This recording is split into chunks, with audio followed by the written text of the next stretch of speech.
Mas agora venham comigo, pois recordar é preciso, conhecer nossas origens, conhecer o nosso passado. Eira, eira, eira, tropa, só de lembrar me comovo. Nascia um pequeno povo por onde a necessidade mandasse fazer um povo. De Viamão a Sorocaba era a saga dos tropeiros, que passavam o tempo inteiro a tropilha a comandar. Agora escutem, parceiros, compartilhem sem cessar, pois é linda esta história que agora vamos contar.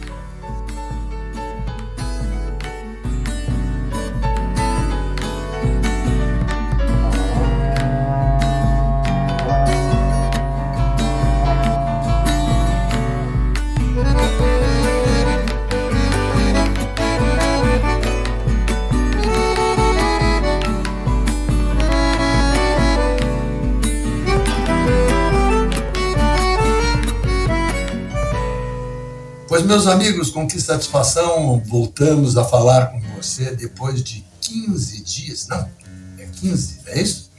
Sempre dia 1º e dia 15, a gente está voltando com novidades aí para vocês.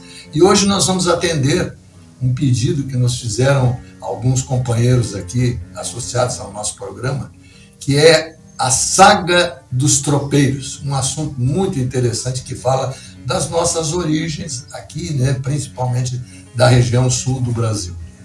Mas eu quero deixar registrado aqui o agradecimento à GBUX Previdência e Seguro de Pessoas, essa firma tradicional, né, que nos dá apoio para que possamos então chegar aí no seu rancho com toda alegria, com toda vontade. Bem, se você estiver gostando do nosso programa, eu peço que dê um like aí, dê um positivo, né?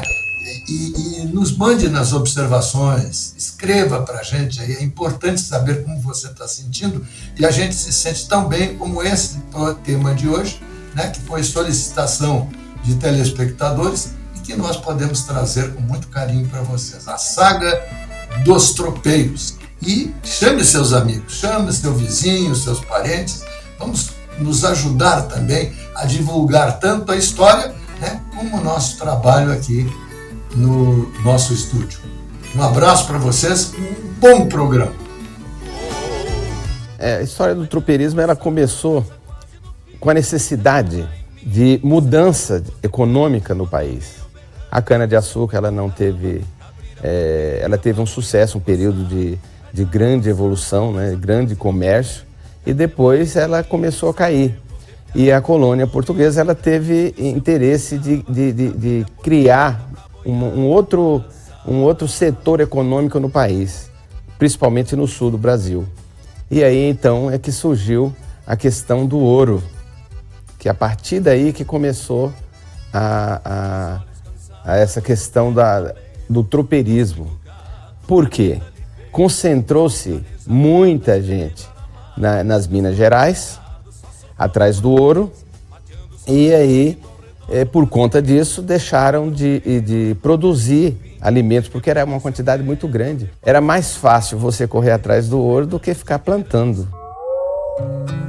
Houve uma escassez muito grande de alimento.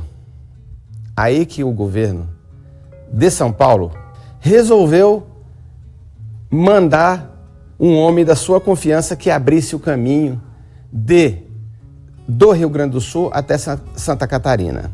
Foi o Francisco de Souza e Faria abrir esse caminho. Só que esse caminho, ele demorava muito, porque ele era feito pela praia, o caminho dos conventos e tudo. Só que posteriormente, dado o tamanho das jazidas encontradas de ouro, pedras preciosas e tudo, a colônia portuguesa resolveu mandar uma pessoa da confiança dela, que foi o Cristóvão Pereira de Abreu, para que abrisse esse caminho, que fosse mais rápido, que fosse mais dinamizasse mais a trazida dessa tropa até o estado de São Paulo. O que aconteceu? Essas tropas eram concentradas em Sorocaba para depois ela ser redistribuída no país, principalmente nas Minas Gerais, que era para extração do ouro, para levar até as embarcações, caso do Rio de Janeiro, que embarcavam lá, né? Aí se criou o verdadeiro caminho das tropas, que é o caminho Viamão, e foi o grande movimento tropeirista no Brasil. O tropeirismo impulsionou o desenvolvimento do Brasil. E onde os tropeiros paravam para descansar, começaram a surgir vilarejos e depois as cidades. Que até mesmo pela quilometragem entre uma e outra, dá para se perceber que era o que eles andavam durante o dia em animais. Nesse período, se vendia muita mula chucra, que era a mula de cargueiro. Depois surgiu um outro mercado, que foi das mulas de montarias, porque nós não tínhamos essa estrada que nós temos hoje, a coisa era completamente diferente, né? E aí esses tropeiros se especializaram. Por exemplo, o tropeiro paulista sair daqui e pegar essa tropa lá no sul. Não era o tropeiro do sul que trazia a tropa para São Paulo. Traziam essa tropa, deixava na engorda aqui, depois levava para o mercado, que era Sorocaba. Deixava em Araçoiaba da Serra hoje, que era o chamado de Campo Largo. Ali eles vendiam essa tropa para o resto do Brasil. Depois disso, começou os grandes mascates. Levar mercadoria, trazer mercadoria, né? Uns levava para o Rio de Janeiro, outro trazia de Minas Gerais para o Rio, e cada um, e aí foi crescendo esse movimento no país inteiro, até expandir para o Nordeste.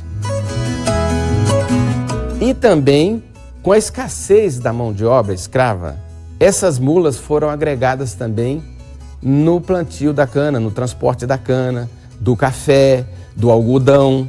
E aí já começou a desenvolver a economia do sul do Brasil.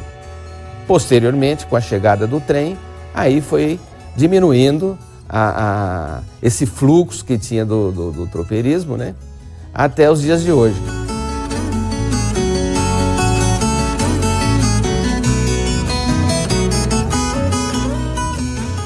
Seu Cruz cresceu com tropeiros em Minas Gerais, na cidade de Joaíma.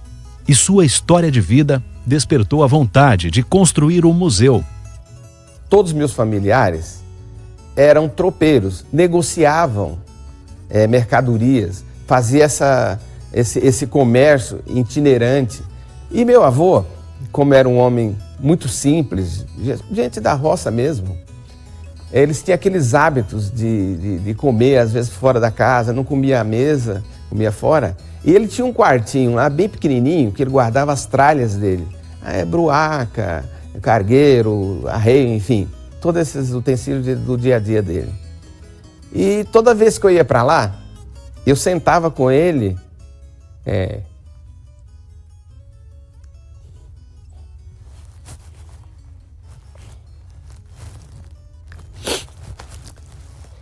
sentava com ele lá num pilãozinho que tinha,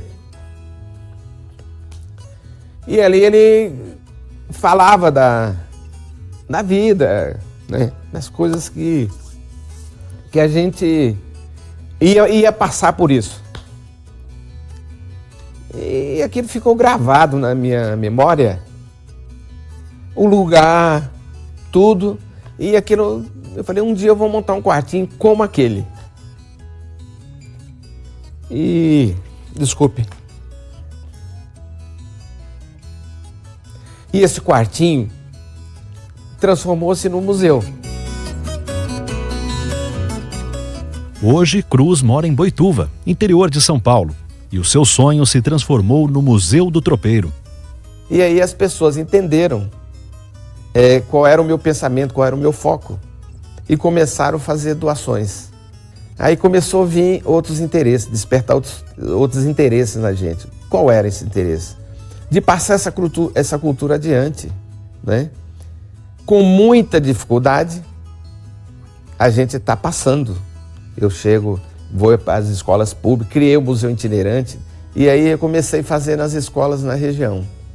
E aí despertou cada vez mais a curiosidade das pessoas, e nós chegamos a mais de 700 peças. Viajando sempre, sentindo o cheiro do gado. O museu ele tem hoje 23 anos de existência e nós estamos preocupados com o futuro, mas trabalhando para que aconteça algo bom, algo positivo.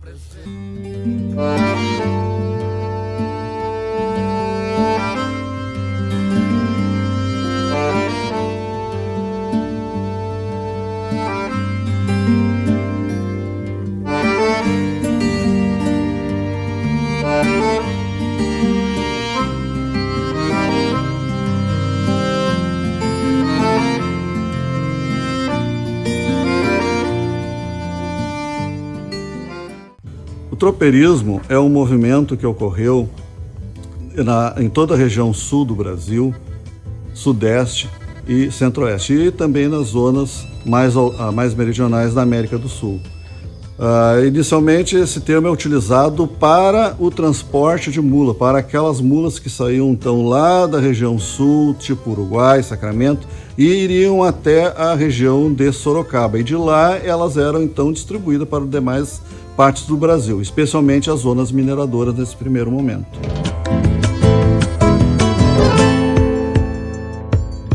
As primeiras tropas que ocorreram no Brasil, especialmente aqui no nosso estado, foram as tropas bovinas. Essas tropas bovinas entram com os jesuítas por volta de 1634 para suprir então a necessidade de carne e gado da região, das reduções que estavam sendo construídas aqui na nossa região. Depois nós temos as tropas então de Moares, que já foi feito para suprir então o ciclo do ouro e demais depois, como o ciclo do café, ciclo do algodão, ciclo do cacau, da cana-de-açúcar. Então ela foi um outro ciclo que deu suporte, praticamente sobrepôs aos demais ciclos, numa etapa mais recente. Temos os tipos de tropas de porcos, de suínos, temos um outro tipo de tropa bastante característico da nossa região, que é de perus, temos de ganso também, e também podemos incluir nesse conceito mais abrangente de tropeirismo as tropas de carreta. O tropeiro inicialmente era o dono da tropa, isso bem no início do ciclo do tropeirismo. Ele não acompanhava normalmente essa tropa, ele contratava um capataz, um condutor da sua confiança que levava essa tropa íntegra até o seu final. Então esse era o tropeiro no início do ciclo. Mais tarde esse capataz também começou a adquirir animais e conduzir por conta própria, também foi denominado tropeiro. Por fim, todos que participavam dessa comitiva, arrieiro, madrinheiro, cozinheiro, todos eles começaram a ser denominados tropeiros também.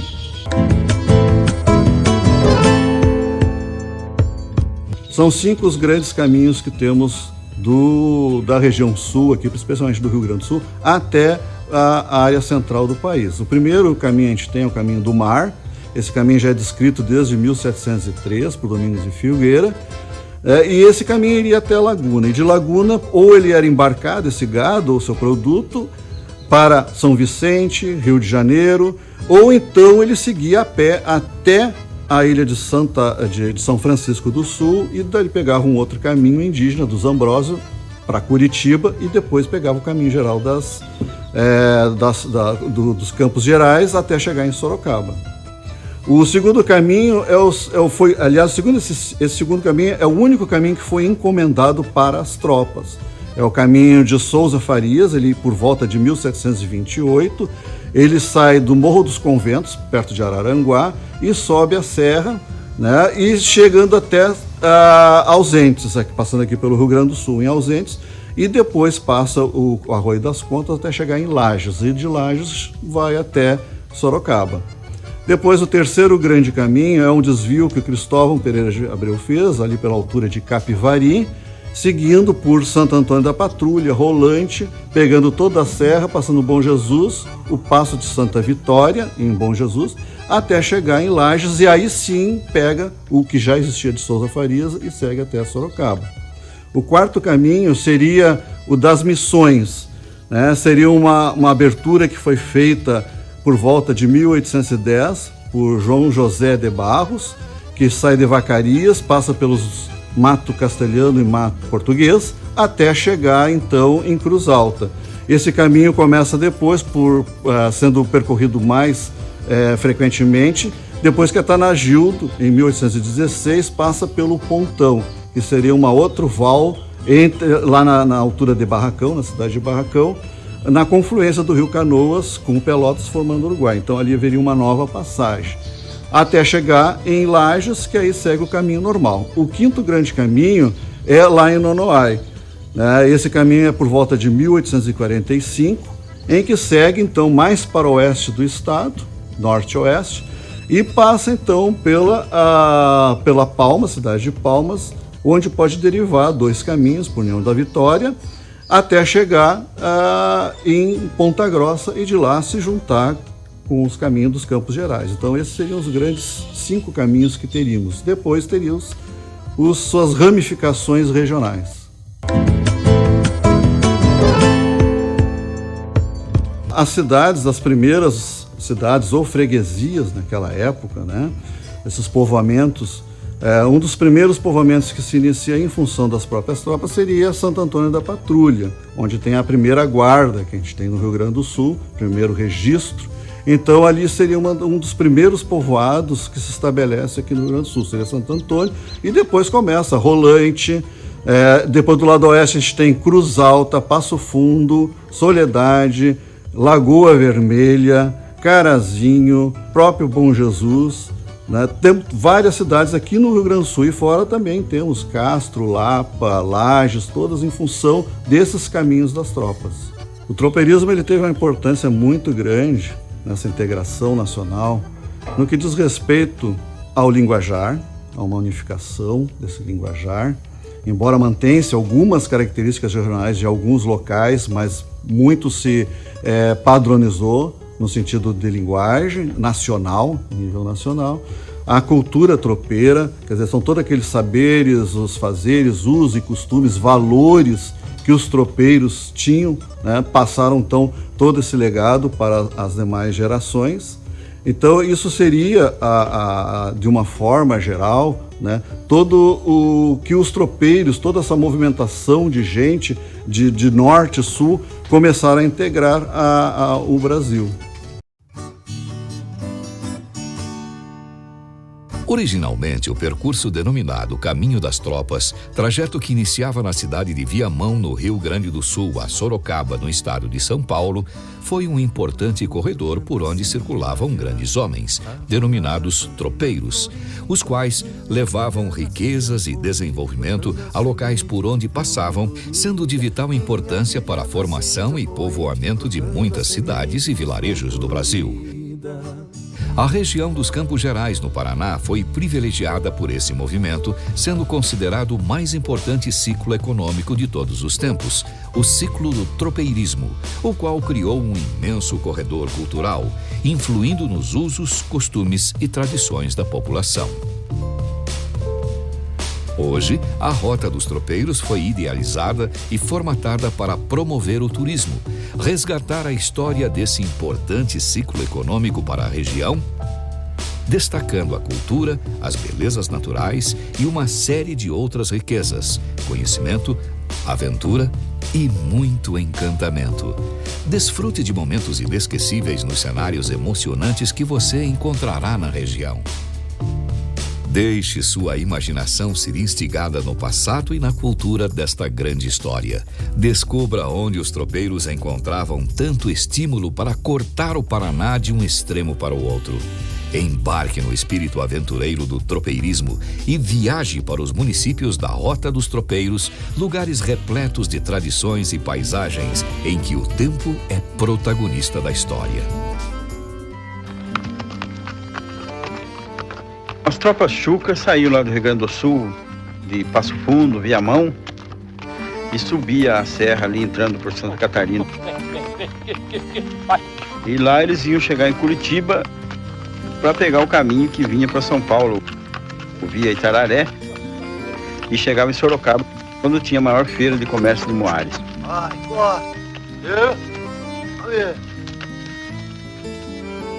Além da pastagem muito boa, havia salinidade do solo porque a mula com o gado vacuno não se cria sem sal.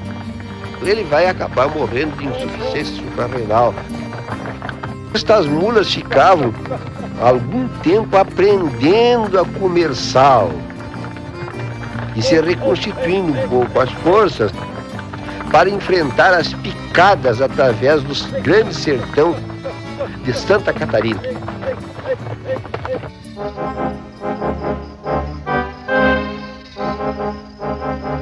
Normalmente eles subiam nessa região aqui, onde os tropeiros tinham muita dificuldade de trabalhar com manadas grandes de animais chucros. No Rio Pelotas foi considerado na época o melhor lugar para a travessia. Quando o governo se deu conta então que se fazia essa travessia e que era uma fonte de renda, eles instalaram o registro de Santa Vitória, de onde eram pagos impostos. Então era pago por cabeça, é uma fonte de renda muito grande. Foi considerado um dos mais importantes por ser o primeiro entre a província na época de São Pedro e o restante do país, que as tropas iam principalmente para São Paulo. E esse trajeto, através do mato, ele era extremamente perigoso.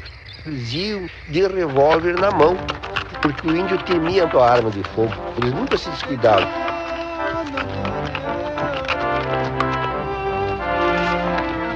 Estas comitivas, conduzindo centenas de burros e mulas, viajavam mais de 1000 quilômetros até a grande feira. De olho na mercadoria, era preciso cuidar bem dos animais.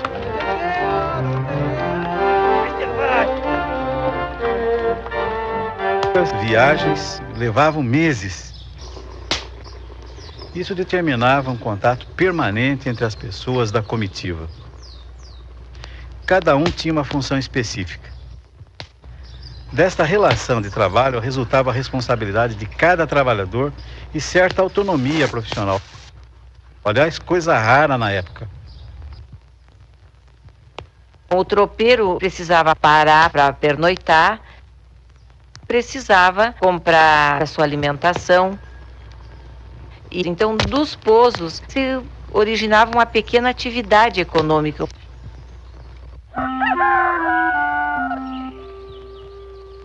Logo surgiram ranchos onde se estabeleceu pequeno comércio. E o fluxo das comitivas deu origem a vilas, cujo crescimento vai delinear o cenário da urbanização de nossos dias.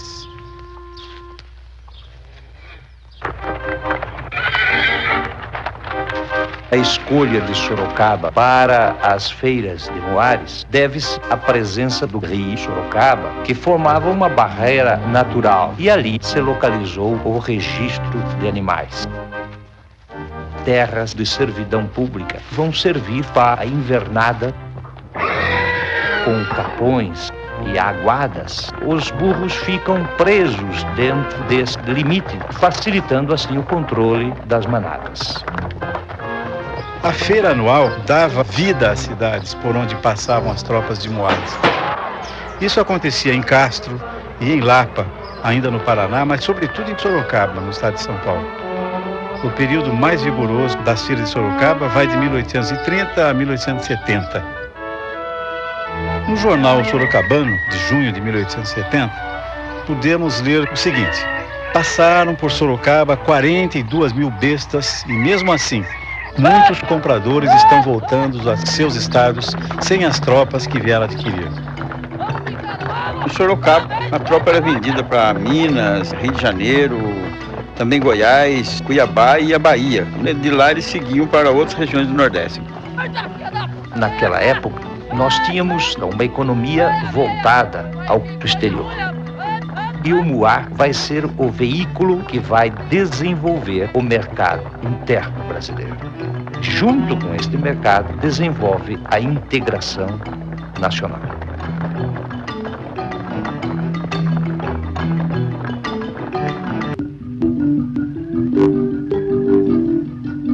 O tropeiro respondia pela boa condição dos animais. Não havia como substituí-los durante a viagem. Ele também era responsável pelas cargas transportadas.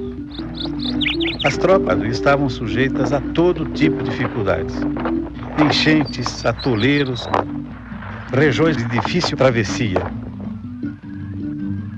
No fim de cada dia, era preciso baixar toda a carga para o descanso dos animais. No dia seguinte, tornar a recarregar.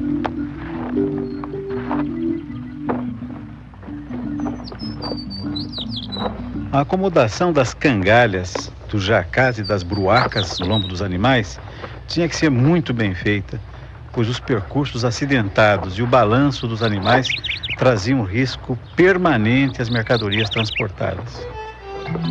Era um trabalho meticuloso, que desenvolveu técnicas, aliás, que persistiram até nossos dias.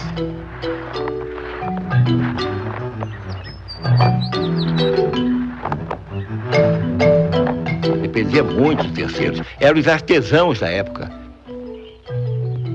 Dependia do ferreiro, do cangalheiro, do trançador de tentos, que era um homem específico no trabalho da tropa, o cesteiro, para fazer as bruacas. Tinha também aquele que cuidava dos animais. Então, ele não era um homem autônomo, porque era necessária a parada da tropa. E o tropeiro e a tropa precisavam daquela força de trabalho à beira do caminho para que ela pudesse seguir na sua trajetória. Ficou um rastro muito grande por onde a tropa passava, porque a tropa gerou cidades. O Vale do Paraíba tem quase todas as cidades nascidas de ranchos de tropas. Os estudos sobre o tropeirismo mostram como a passagem das tropas de burro contribuiu para a integração das diversas regiões do país.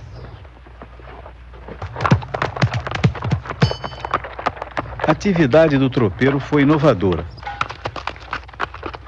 Para comprar as tropas eram necessários capitais elevados e sua obtenção envolvia empréstimos e outras operações financeiras que eram garantidas muitas vezes apenas pela palavra dada. O fio de bigode, como se costumava dizer. Esta confiabilidade ajudou a aumentar o prestígio dos tropeiros e da ética ligada à sua atividade. Os tropeiros birivas eram um grupo de homens da região de São Paulo, Minas Gerais, Paraná, que vinham para o nosso estado reunir tropas de mula e de gado e conduzir até o centro do país. Eles eram grupos exclusivamente masculinos. As famílias não os acompanhavam porque era uma jornada muito árdua e penosa.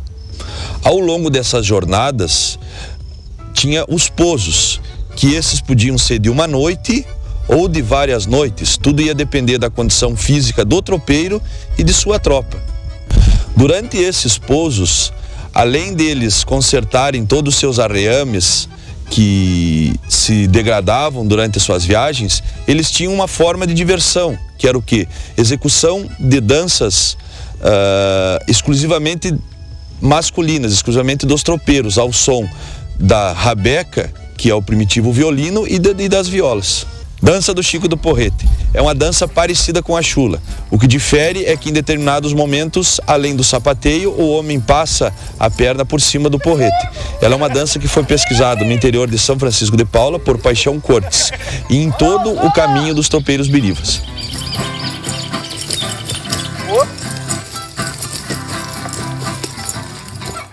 Dança dos Facões. Também pesquisa de Paixão Cortes. Encontrada no interior de Caxias do Sul, especificamente no Rincão da Mulada, hoje atualmente Criúva. Era onde era caminho dos tropeiros biriva. Ela é uma dança que ora os homens batem o facão em cima, ora batem embaixo, ritmada por uma valsa campeira.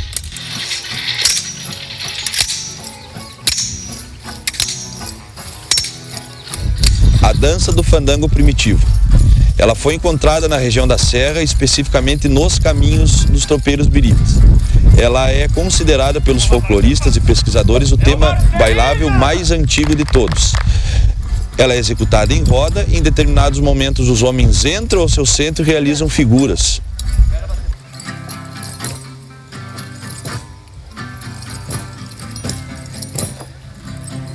A dança da chula. Ela é uma dança onde os homens colocam um porrete no chão e executam um sapateio sobre elas, mostrando toda a sua habilidade. Ela é uma dança que foi encontrada no interior de Vacaria por Paixão Cortes e Barbosa Lessa, e o informante foi seu Agostinho Manuel Serafim.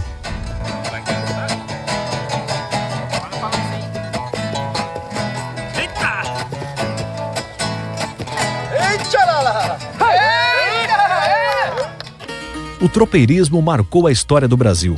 E o Seu Cruz conseguiu resgatar um pedaço dessa época para o Museu do Tropeiro, que fica em Boituva, no interior de São Paulo. Vamos conhecer um pouquinho do museu. Essa é uma faca sorocabana. É uma faca que todo tropeiro tinha que usar. É uma faca pontiaguda. Aqui é para você cortar um tento, era para você cortar uma carne. Aqui nós temos um cargueiro, que era como os tropeiros carregavam suas mercadorias. Ele é composto de uma cangalha e aqui são as caixas. Aqui dentro levavam sua carne, sua farinha, feijão, enfim, todos os alimentos que eles transportavam. Aqui nós temos um arreio muito usado por muladeiros e por tropeiros também, que é o porta-capela. Um arreio bem confortável, bem antigo também esse arreio aqui. Deve ter mais ou menos aí uns 90 anos. E aqui é o tradicional laço, para você tirar boi do mato e tirar também burros, fujões do mato. E claro que não poderia faltar um objeto muito conhecido dos tropeiros. O tradicional berrante. Sem isso não tinha como você falar com 500 mulas, 1000 mulas lá na frente, o ponteiro lá e o culatreiro lá atrás.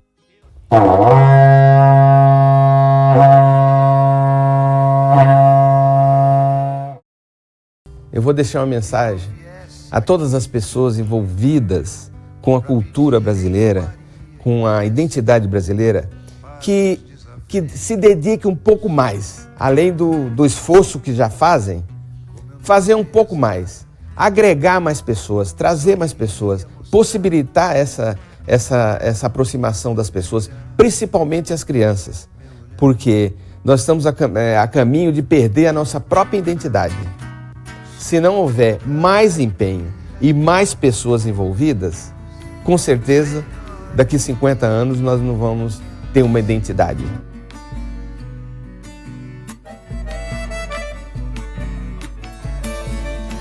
Então, cumprimos aquilo que prometemos, é realmente um assunto interessante, agradecemos a nossa audiência, né, o pessoal que nos sugeriu esse tema.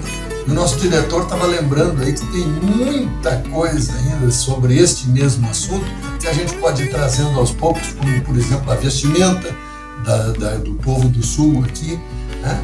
A culinária é riquíssima, a gente pode trazer também pratos típicos, mostrando como é que isso funciona. Vamos deixar que você nos indique isso aí, tá bem? Escreva aí pra gente, vai ser um prazer muito grande. E, repito, dê o seu like, dê a sua mãozinha aí, dá uma inscrição no programa, né? Avide seus amigos, seus companheiros para se associarem também no Tubino Entrevista, sempre trazendo um assunto diferente a cada quinzena. Que Deus abençoe o seu lar e você esteja sempre ao nosso lado e com muita saúde, né? Com muita vontade de viver essa vida tão maravilhosa que Deus nos deu. Muito obrigado, até o próximo encontro.